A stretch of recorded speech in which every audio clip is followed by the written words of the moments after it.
cost-effective alternatives to silver. Now I'm going to put these up here. However, I also need to put the caveat out there that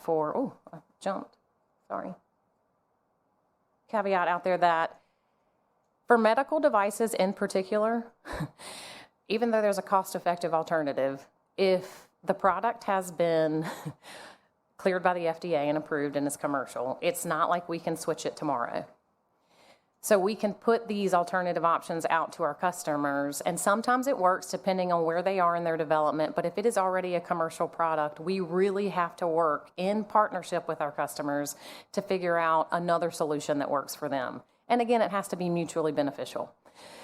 So what are some of the alternatives? There are silver carbon blends for engineered resistance. There's copper inks that are out there. Full disclosure, Conductive Technologies does not print copper inks, but it is an alternative solution that you have to put out there.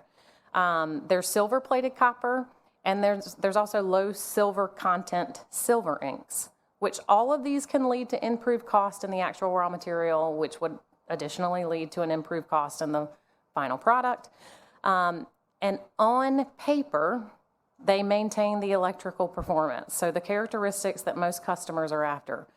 But I cannot say this enough. It may, on paper, seem like it is a one-to-one equivalent.